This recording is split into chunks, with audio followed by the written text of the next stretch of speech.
Good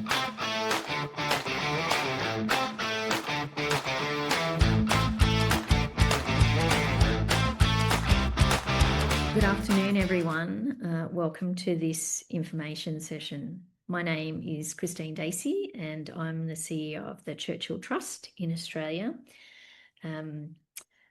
Most of my team and I are based in Canberra on beautiful Ngunnawal and Ngambri land, and I would like to acknowledge the traditional owners of that land, the land that we live, work, learn, and play on. I would like to extend my respect to all Aboriginal and Torres Strait Islander elders, emerging leaders, and any Aboriginal and Torres Strait Islander people who are on this call. And I would like to acknowledge that many of you are joining us from the lands of other Aboriginal clans around the country. This information session is very informal. It is absolutely designed to give you the best possible amount of information that will help you in your consideration about whether you would like to apply for a Churchill Fellowship. We really hope that between Kelly Lees and myself, and Kelly is a real life walking, talking Churchill Fellow, the two of us will be able to paint a picture for you of what that process is like. I'll be able to give you lots of the kind of the nuts and bolts information. This is really your session, and so please feel free to ask any questions that you want in the Q&A box. I'll do a couple of slides and talk to you for 10 minutes or so, and then Kelly will take you through kind of a fellow and an applicant's point of view. So maybe hold off on some of your questions until we've done that bit, but by all means note them down, and if we don't get to them, then pop them in that Q&A box. I will say that there are a number of documents on the Churchill Trust website already, FAQs, and some lovely little animations that we've done to kind of break down the process step by step for you. If you go onto our churchilltrust.com.au website and go become a fellow, there's a tab up the top, become a fellow. Everything's set out pretty logically under there, and we do ask people to have a go at self-servicing first. We're a little team, we're a dedicated and happy team, but there is an awful lot of information there. I will also say that we have a closed captioning capability for this session, so if you need it, by all means toggle it on your machine. As with all closed captioning, there's just a little bit of a gap between what we're saying and what comes through. I will tend to focus the questions on the ones that we think are most broadly applicable. Like everything, everyone's life circumstances are unusual and particular to them, but we do have some very, very common ones, and we'll focus on those. If you have some very specific circumstances or some niche questions, we may not get through all of those today, but the team and I are here to talk to you after this session if you feel like you need some more detailed information. Like all of our information sessions, this one will go up on our YouTube channel. And so there's this one, and there's actually a whole bunch of other ones as well. So if you enjoyed it so much that you'd like to sign up for season 2, then by all means, there are other information sessions. We're doing them by the themes, and we're picking a fellow for each of the themes so that that might resonate a little more strongly with people. All right. That feels like enough of an intro. I'll get on with the slides, and then we'll just roll through all of that, my talk, Kelly's talk, and then we'll kind of kick around a bit more of a discussion with you. So I guess the first question, and what's a Churchill Fellowship? And to answer that, just a little bit of our history. We're really proud of our fellowships. We think they're a very tangible and meaningful living legacy to Sir Winston Churchill, who is, of course, one of the great leaders and individuals and characters of the 20th century. Churchill really believed in the power of public service and the capacity of all individuals to create change. And we actually think the fellowship program is a very true and accurate representation of that belief. The funding for the fellowships came from basically everyday Australians who responded to a door knock in 1965. And we're thrilled that we are to this day able to carefully oversight and manage that funding so that we can continue to offer these fellowships. And really, we've had, nearly 5,000 fellows over our 60 years. And we take that stewardship really responsibly, really seriously. And so, we're really proud of our history. In terms of what is a fellowship, we like to describe it as a really life-changing learning opportunity for you as an individual. We're very, very clear that it is not an academic qualification. We do not want you to be writing a thesis when you do your applications. It's about communicating with the selection panel what your project is, what your vision for it is, and who you are and your ability to take that passion and your project and do something with it. We've got a sample of an application on our website so that you can see exactly that point. We get about 1,000 applications a year. We can't be reading 1,000, PhD thesis chapters. So don't be put off by doing the application. I'm sure Kelly will talk to you about her experiences going through that process. I am reliably informed that the word and character count is really sensational. In other words, every full stop counts, every comma counts, every space counts towards your character count. It's not a word count. And if you do decide to apply, I think Kelly might have some good tips and tricks, and I can certainly provide you with some of the things that we've been told. The fellowship itself involves you travelling overseas for a minimum of 4 weeks and a maximum of 8 weeks to gain insights, to talk to new people, to observe best practice in other countries. And I have been asked in other sessions, do you have to go overseas? And the answer is yes. That is the nature of our fellowship. If you are looking at a project that involves travel within Australia, then perhaps this is not the right fellowship program for you. The only exceptions that we make for domestic travel relate to people who might be living in very remote Australia and for whom that might represent a very significant travel opportunity. But we are very much an internationally focused fellowship program. Topics can be on absolutely anything from wood carving to ballet dancing to microplastics to neurosurgery, beekeeping being an example. So there are no guardrails around the topics, and don't get hung up on the categories that we're doing these information sessions by. Lots of projects that we see come through touch on multiple categories. And we don't want people to overly worry that you can nominate, you're in the ag session, you can nominate that it's an agricultural project, but it might have a loneliness element to it. It might have an economic element to it. It might have a social justice element to it. We will do all of that sorting in the background for you. So don't worry overly about the categories.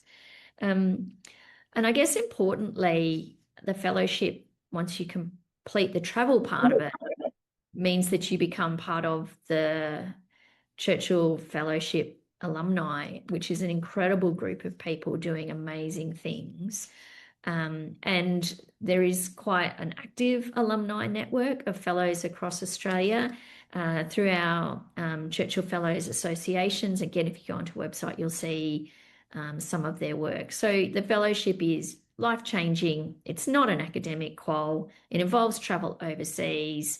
It involves you bringing back what you learned from overseas and then becoming part of the alumni. And as I said, we're really proud that we've got nearly 5,000 fellows in the works. How do you go about applying for a fellowship? To be eligible to apply, you have to be an Australian citizen or permanent resident who is 18 years or older. There is no upper age limit. That is really the only eligibility criteria. Again, that makes us a little different to a lot of other fellowship programs. For those of you who have a disability or live in very remote or regional Australia, we do have some tailored support options that we would be happy to discuss with you. The vast majority of people fall in our standard fellowship program, though. So I will just let you know that there is some information about those tailored supports in the FAQs on our website. And if you have any questions, by all means, think about them, but we might not cover those off in a whole lot of detail in this information session. What sort of projects are we looking for?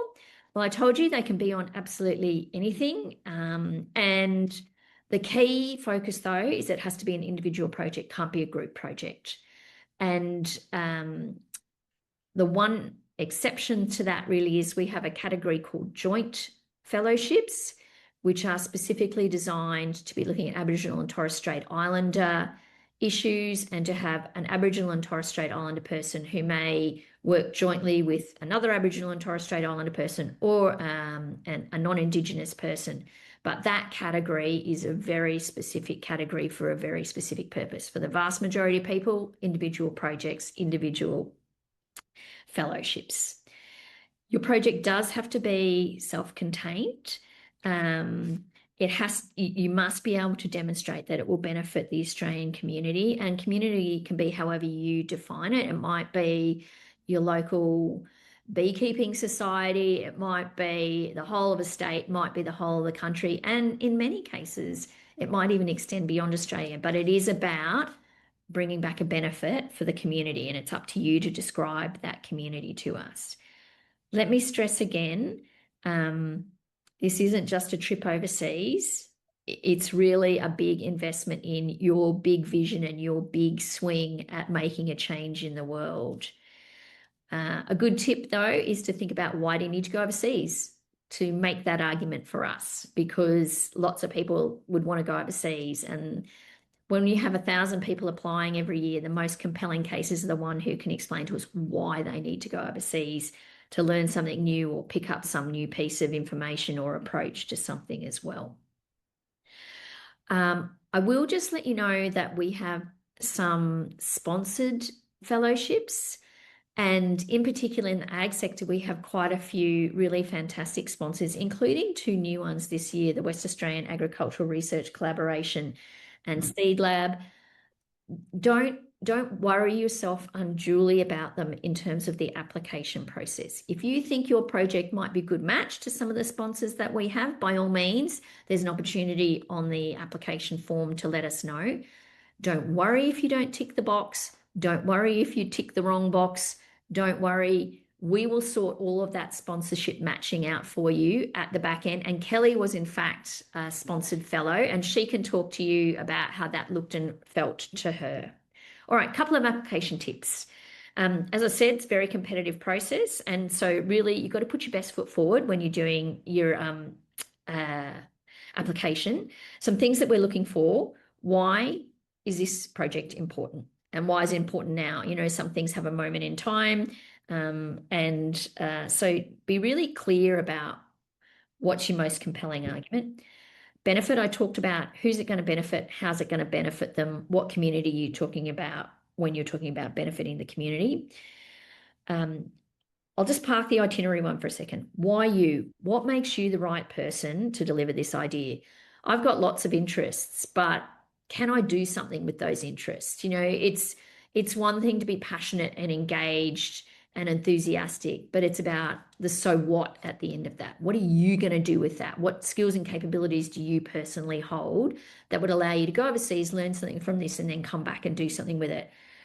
I will just say to you, and Kelly again might have some views on this, no place for imposter syndrome here. Back yourself in, be bold, have courage. I reckon most people have got a good idea, and it's about your ability to kind of really synthesize that so that the selection panel can see that. In terms of your itinerary, we get a lot of questions about this, and I always apply the 70-30 rule. When you're writing your application, we do not expect to have every I dotted and every T crossed. But also, don't tell me that you're thinking about going to Central America, right? There's a happy medium between I want to go to Argentina, Chile, Bolivia, the US because of these reasons and these sorts of focus areas, versus, oh yeah, I wrote down all those things, but when I came back and thought about it, I actually really now want to go to Mongolia and China and Taipei. So, you know, that 70-30 rule is pretty useful in terms of where you want to go, how long you want to go for, and the sorts of people that you want to be talking to. So think about your itinerary really carefully.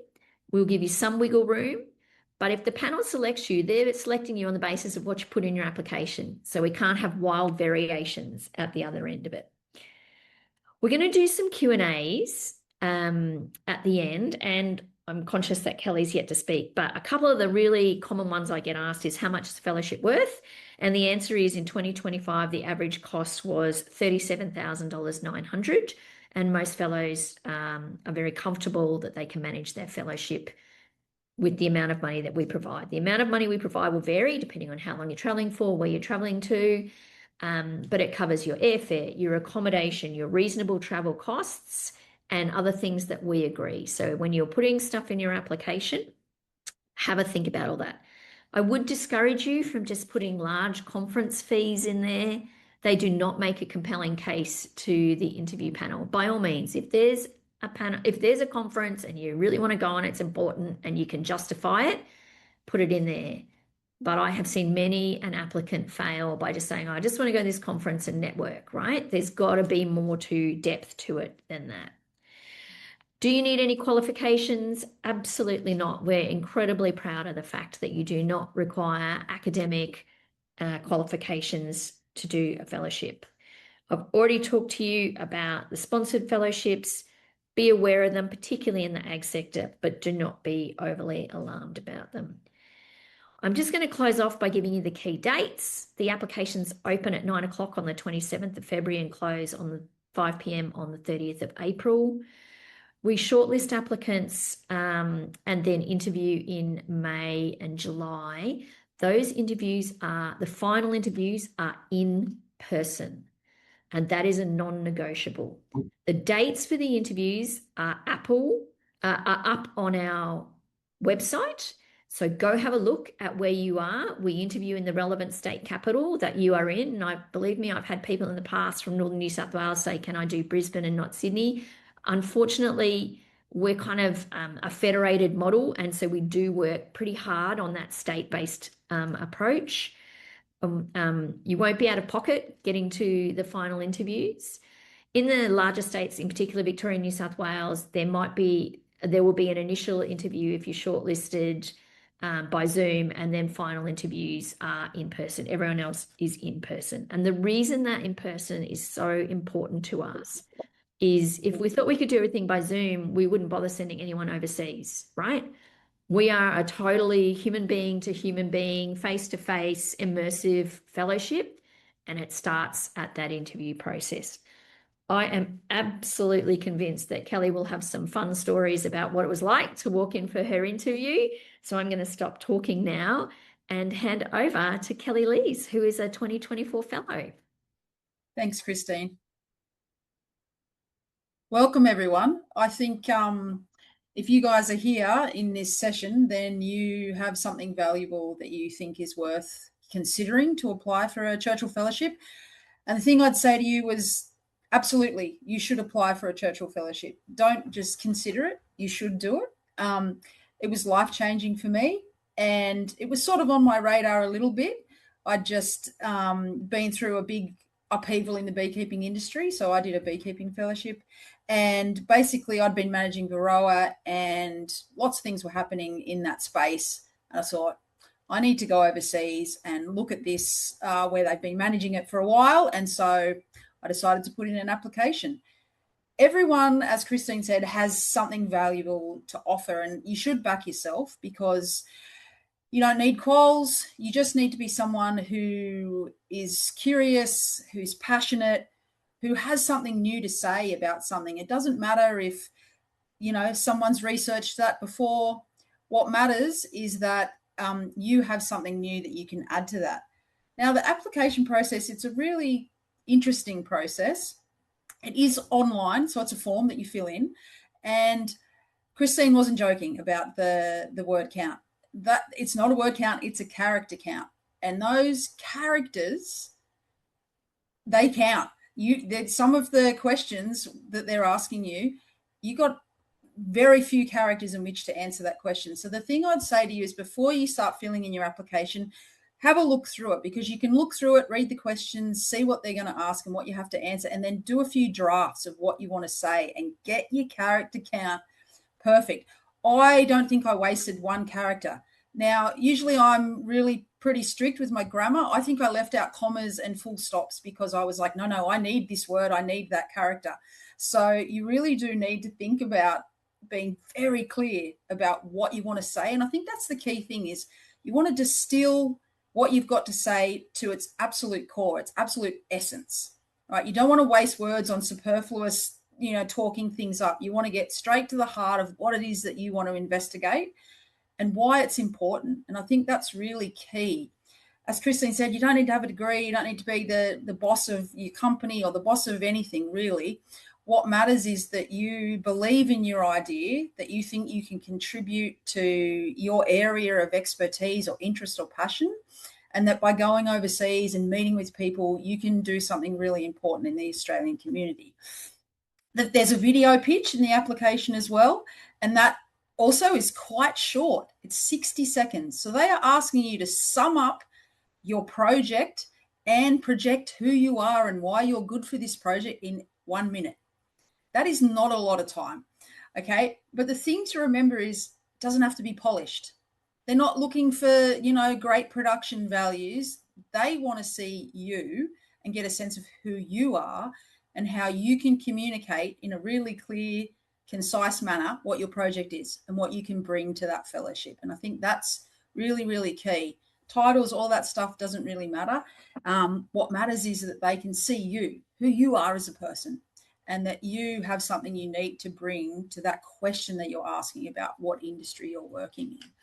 I think that's really, really key. Don't be daunted by the application process. It isn't that long. You can save and come back to it at a later stage if you need to think about it a little bit more. It asks for basic details like your jobs, whether you've had before and all that sort of stuff. That's not the real key thing. The key thing is the project description and the questions that you're investigating, and getting that really, really clear in your mind. So, and I found that talking to other people about what I was thinking about and, going through it verbally and saying, well, how can I finesse this to really get to the heart of what it is that I'm interested in, and just talking it over with, friends and colleagues.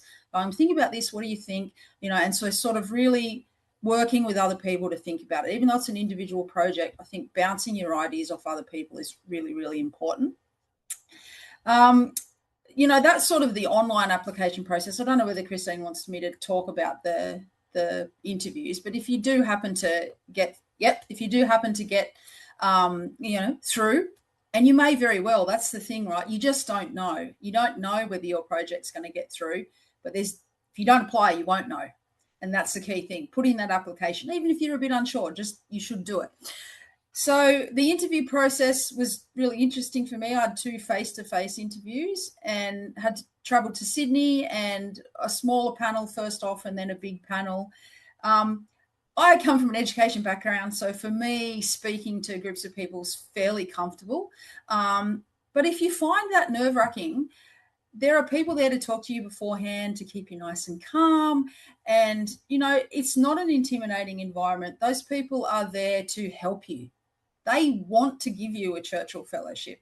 They're not there to go, no, you're not the person for us, right? They are there to listen to you, listen to your idea, and, decide, yes, is this worthwhile? All you have to do is go in there and sell it.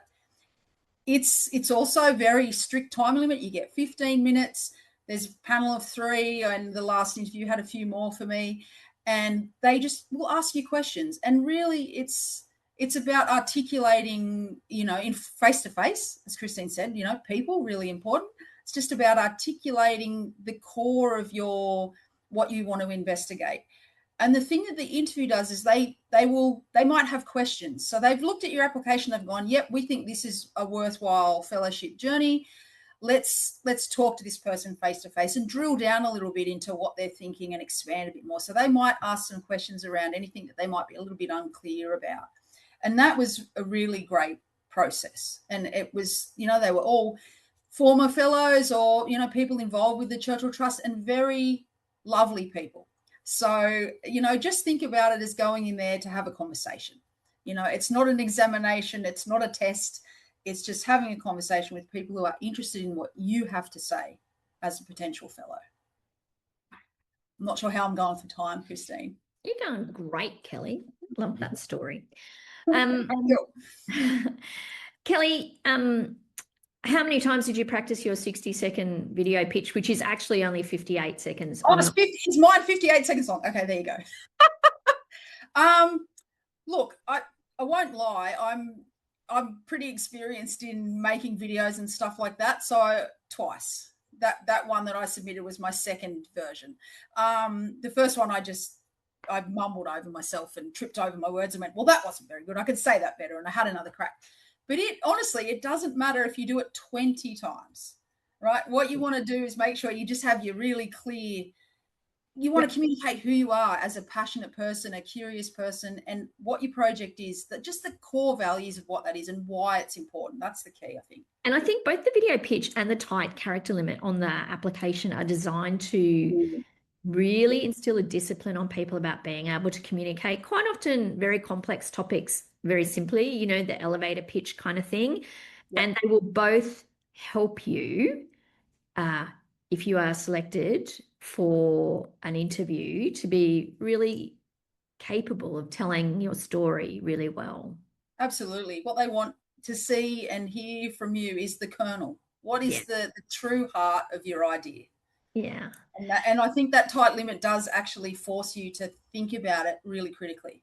Yeah. And I just see from our Q&A, one of our sponsors, a real life sponsor in the wild, is online. Jenny Crisp has popped a message in there. So I mentioned that the WA ARC is a new sponsor, and they're looking specifically for mid-career researchers and other passionate people in the ag sector in WA. So they're a WA. Some of the sponsorships are targeted to certain states, and they're really keen to try and find a great candidate. We did get asked the question, do sponsors choose the applicant? I just want to step you through that process.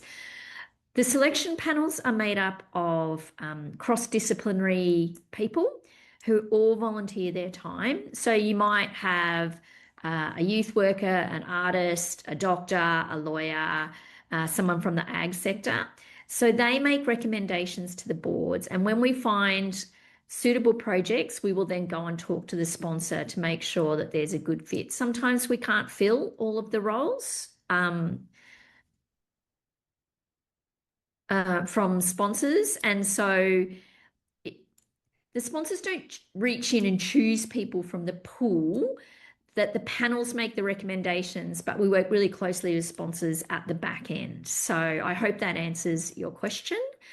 And we're really thrilled to have the WA ARC in the Churchill, I don't know, family sounds somewhat creepy, but, in the Churchill ecosystem with us for the first time. Hey, Kelly, do you want to talk about how you went about choosing your referees and what that process felt like? Yes. So I did think really hard about who my referees would be. And I decided to choose someone who was in a leadership position at my work, because in my full-time employment job with DPERD, who is actively worked with me in Varroa circles and supervises my work. And then the other one was someone who, when I was a full-time commercial beekeeper, someone I supplied honey to, and someone who I did education delivery to their staff. It was a cafe, and so they got me in to do talks about honey and the health benefits and about bees to their staff, so that their staff could talk to customers about the honey. And so I'd had a long relationship with that individual, and I knew that she knew me really well. And for me, it was really important to have a balance of a work referee and someone who knew me in a different context. And so who had seen different sides of my life, I guess.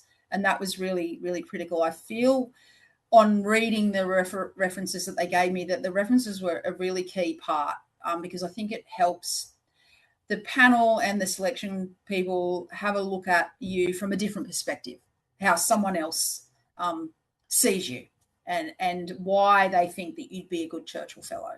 And so that was, I did think long and hard about those referees, and I think it was a really critical part of the application. I completely agree. I think referees are very important, particularly when there's so many other really outstanding applications we'll get. So think hard about it. I'll just give you an example. I think people can get overly focused on, I've just got to pick the most famous person I know. We had one applicant in a previous round who got an ex-Prime Minister to referee them. But it was pretty clear that the ex-Prime Minister kind of knew them, but kind of didn't, and certainly didn't know anything about what the proposal was about. So it's a fine balance. People got to be able to talk with real conviction about what you and your project stand for.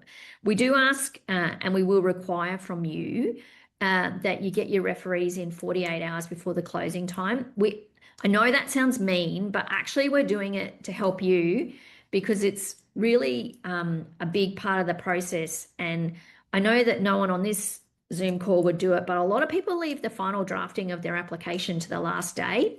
And what you want to do is have your referees squared away, and that's why we insist on it. The process for your referees is you can ask pretty much whoever you like. So you might actually ask more than two. They get a form, they'll populate that, and they'll submit that, and that'll come back to you, and you can actually choose the two that you think are your strongest. So you put them in with your application.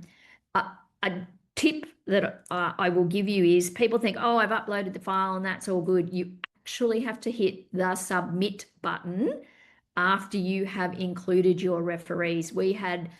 I just cannot tell you the chaos we had at 5 to 5 last year, when people are like, it's not saying my application submitted, and it's because you hadn't hit the final submit button. So there are a couple of steps to that referee process, but I will really reiterate how important they are. I also think, Kelly, you mentioned, talk to other people when you're forming up your ideas. We've got Churchill Fellows all over the place. They're hiding in plain sight. The Churchill Fellow Associations are a good starting point if you want to go and talk to someone who's been through the process. I can see we've got a question here about taking unpaid leave from work to travel. Can part of the funding be used to cover the usual wage? And the answer is we are not a wage replacement subsidy.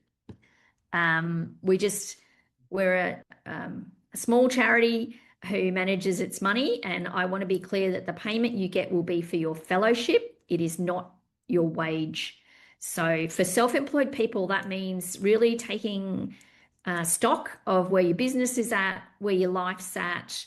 And it's actually not just about self-employed people. It's about, everyone's got obligations, right? Little kids, old parents, work commitments, life commitments. And so it's really important to work out, is this the right year for you?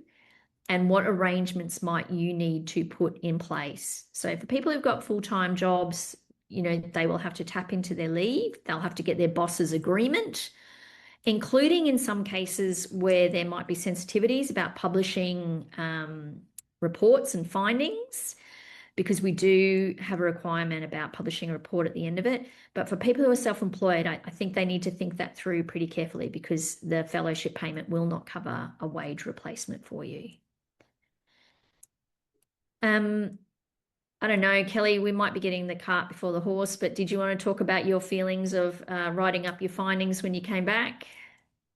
Oh, look, I really enjoyed that. I love writing. And I think I would give a tip to you guys. If you do get a Churchill Fellowship, make sure, I kept a diary every single day of what I was doing, who I was talking to, key things that I learned. And I would write every day at the end of the day that stuff down. And I did start writing my report while I was overseas. So while I was in Papua New Guinea, I started on the Papua New Guinea part of my report, knowing that I would have, drafts and drafts of that later on. So mine ended up being quite a big document. And so I think it is important to think about that as you go. Don't leave it till when you get back. Some of it won't be fresh, particularly if you don't write it down. So I think, really think about keeping good notes while you're away, and even start it like I did, because I think that made a huge difference for me when I got back. Really what I was doing when I got back was finessing the final sort of sections of the report rather than writing the meat of it, because that was pretty much done when I got back, which was great.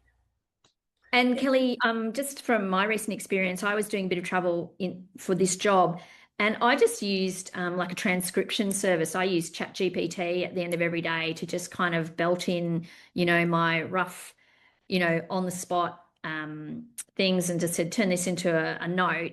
And I reckon it got me 75% of the way there, so that when I got back, it was not anywhere as crazy as it could have been. And the other thing we say to people is you can start your report before you leave. You know where you're going, you know who you're meeting. And what we find is people come back from their travels and their life here hasn't stopped. They've been off having this great fellowship adventure, but they come back to a whole gnarly mess of life admin, and the thought of writing a report in any form, and it can be a podcast, it can be a slide deck, it can be a written report, it can be, we can negotiate all that with you. It can be quite overwhelming. And what we don't want is for people not to apply because they think, oh, I couldn't write a report. I'm not a PhD, I'm not a uni student. So don't let the idea of writing a report be the thing that stops you. But for us, the report is the key integrity measure. We're investing a lot of money in our fellows, and we have to be able to satisfy ourselves, our auditors, the charity commission, that money has been spent in accordance with, our governance arrangements. So I did want to mention the report. The other thing that we get asked a lot is about traveling with family or tacking on time at the end or the beginning. Kelly, did you have any insights on that? I didn't do any of that, actually. Yeah, my partner and my young daughter stayed at home. So, it wasn't an option for us to travel with or tack on. And I felt, for me personally, that would have been a distraction, because I was pretty busy when I was away. Some days were very long, and there was always something to do and someone to talk to and something to see. And so I think it would have been hard to have a split focus, trying to meet the demands of family and having them there, and then also meeting the demands of the fellowship, which was obviously the key reason I was there. So, yeah. And I have to say, Kelly, I've heard everything from exactly that answer to I couldn't have done it without my spouse, friend, logistics manager. So I think, again, it's incredibly individual. The trust doesn't encourage or discourage it. We will say that if you travel with other people, your fellowship experience will be fundamentally different. Sorry. That experience that Kelly described about being really busy as your baseline, and then you have people who you're meeting with going, oh, I can organise for you to meet with, Fred over here, and oh, if you give me a day, I might be able to set up another meeting for you. You lose all of that spontaneous opportunity. Not lose all of it. You can lose a lot of spontaneous opportunity that brings real richness to your fellowship. If you do travel with family, anyone else traveling with you is at your cost. And if we quite often say to people, if you really think that this is wonderful, maybe get your family to join you at the end, and you can have a bit of a debrief and a bit of a holiday. But it's hard work and it's intense. So everyone's just got to bear that in mind. Yeah, I did have a lot of spontaneous opportunity. And so I think, that would have been challenging had I had other people with me, for sure. Yeah. I also wanted to mention too that I did end up being a sponsored fellow. I had the Saskia Beer Churchill Fellowship, which I was amazed at and so grateful to the Beer family for supporting fellowships in the agriculture area. I was like blown away. As an ex-chef, Maggie Beer is like a hero of mine. And so, I thought that was pretty incredible. But when I filled in the application, I just left I didn't fill in anything in the sponsorship section because I didn't really think of it. And so don't think that precludes you from, being considered for a sponsored fellowship. They're still looking at your applications and, making a decision. So I can see that we've answered quite a few questions, and there's one that's open now about using AI, and our team's responding to that. Just, the short answer is AI is here, right? We don't live in with our heads in the sand. You've got to work out what's the balance between AI can genuinely be helpful, but it can't tell your story for you. It can't do your interview for you. It can't go overseas and network and, make people, kind of believe in what you're on about. So it's a useful tool, but it can't do it all for you. And those people who rely on it exclusively, generally speaking, do not make compelling applicants. So, but it's useful, right? Look, I mean, I'm old school. I when you were talking about talking into your phone, I literally kept a paper book diary while I was away and typed in my computer of a night. But yeah, I don't use AI much, and I just certainly didn't use it for my application. I can see its benefit, but I think everyone's different, right? Yeah, everyone's different, and if it works for you, use it. I think the key is don't lose the essence of who you are when you use that tool. Make sure that it sounds like you. Yeah.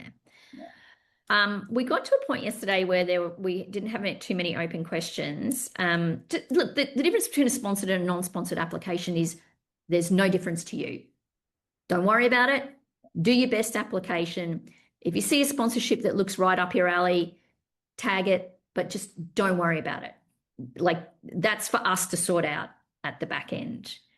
There's a question there about I have two aspects that are separate but related. That's totally fine. We find that a lot. We've had people whose topics cross over between, domestic violence, youth diversion, social justice, medicine. Like, we're very familiar. And that's why we have the cross-disciplinary panels, because quite often things don't fit neatly into one box. At this point yesterday, when there were no more open questions, I gave everyone a 5-minute warning and said, look, I'm gonna release you all to your lunches unless some questions pop up. Well, it was quite startling, the number of questions we got in the last 5 minutes. So I'm giving you all a 5-minute warning, but I don't want to keep you here if you think we've answered everything that you need to know. Only to say, the experiences of people like Kelly are really valuable for you to hear from. And we're very happy. Oh, okay. Well, see, this is what I mean. This is what happened yesterday. I gave the 5-minute warning and things just came up like crazy. So what are the day-to-day work of a fellowship entail? I think that's definitely one for you, Kelly.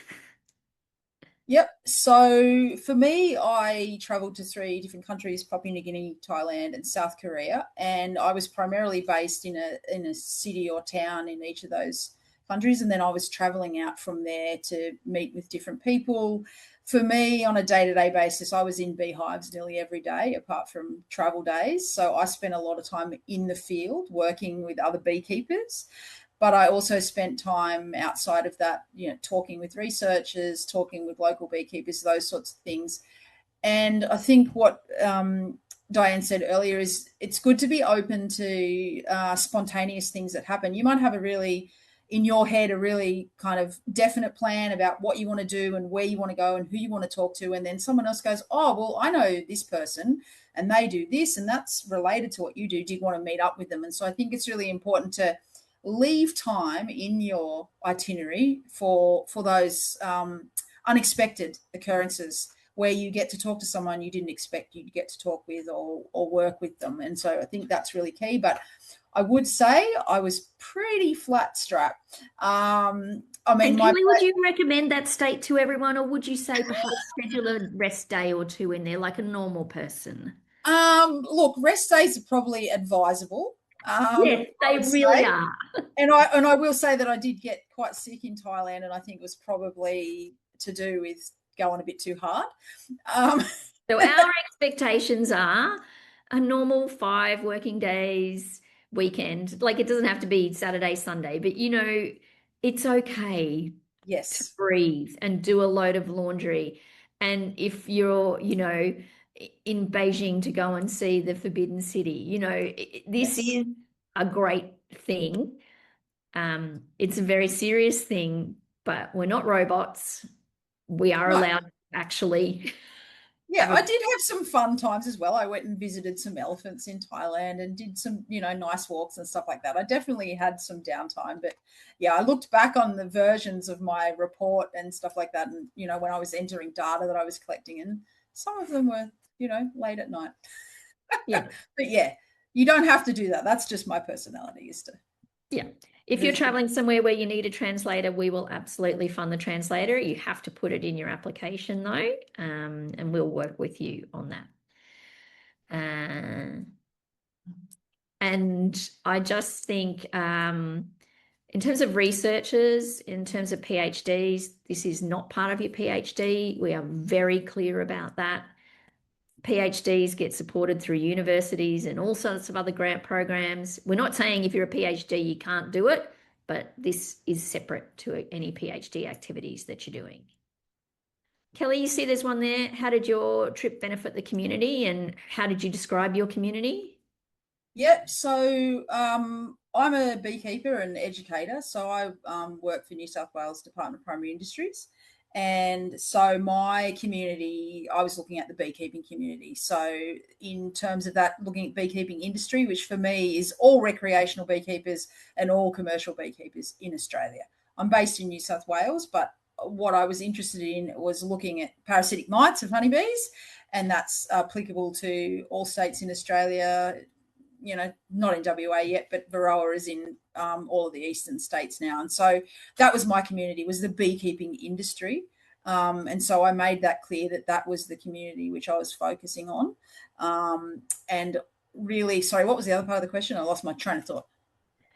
Just, how did you do it and what was your community, Yeah. So really, I just thought about Varroa and other mites and then, well, what is of most benefit, right? And we have some mites that we don't have in Australia yet, but also these countries have been managing Varroa for a long time. So I wanted to look at how our nearest neighbours, particularly Papua New Guinea, manage these mites. And they're, beekeeping really is a global community. The way that we keep bees now around the world, everything's connected. And so going to other countries is very beneficial for Australia because we are very close to Asia and Pacific nations. And, they are part of Australian beekeeping community too because they are so close. So, yeah. And I see there's another one for you, Kelly. How do you Yeah. think the Churchill Fellowship added further opportunity to your role? And what Oh, things can you yep. attribute it to? And please feel free to talk it up.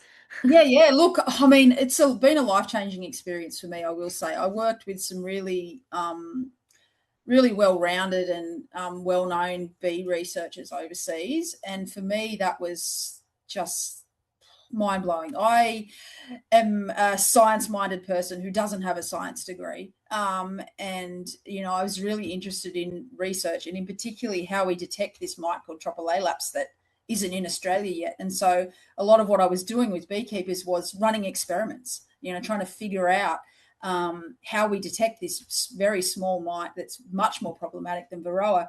And what's come out of that is, although I'm not a scientist, I am co-authoring papers with these researchers. And one of those papers is actually going to change global surveillance methods for Tropilaelaps mites based on what the research that we did overseas. And so that's going to have huge impact on the global beekeeping community. So for me, it's just this huge thing where I've gotten to do something that I really wanted to do, which is write scientific papers, but I'm not a scientist, so I don't get to do it because it's academia and I'm not an academic according to that side of the world. And so for me, it was really great to have access to those people who are open to working with people who aren't academics. And yeah, that's going to change, how I teach beekeeping to students. I deliver the Certificate 3 in beekeeping, which is an industry qualification. So for me, it's had very broad impacts both locally in Australia and it will change some surveillance methods globally as well. So I'm really excited. Right. Oh God, Kelly, the questions keep coming for you. Can we adopt you in South Australia? Okay. Well, I can come and visit South Australia and talk about this stuff if they want me to. Okay, well, I think we'll take that as a comment. Isn't that what they? Um, so I guess I'll just kind of wrap it up, but just encourage you, if you do want to try and connect with a fellow, I again just recommend those CFA options to you. The details for contacting them are on our website. Not every returned fellow is active in the alumni. That's okay. We know that at different stages of people's lives, they've got a bit more time and a bit less time. We don't pressure you. But it is really nice when people like Kelly who come back and give back. The other thing I'll just say, just to have in the back of your minds, if you're lucky enough to be selected, we do induct you. We give you kind of an onboarding session in Canberra. In October, it'll be mid-October this year. And again, that's another face-to-face that's mandatory. And so have a look at the dates. If you can't commit to being at the interviews in person and at onboarding in person, 2026 might not be your year. The good news is we will be doing this again in 2027 and 2028. And for all the reasons that I talked to you about the premium we place on human being to human being interaction. So check out the dates, think about your application, look at the FAQs, get inspired, and go count characters. We really wish you all the very best. Gone. I know one of my team's answering a question about postdocs. I really hope this information session has been useful. Kelly, a huge thank you from us to you. You're welcome. Good luck to everyone. Please put in an application.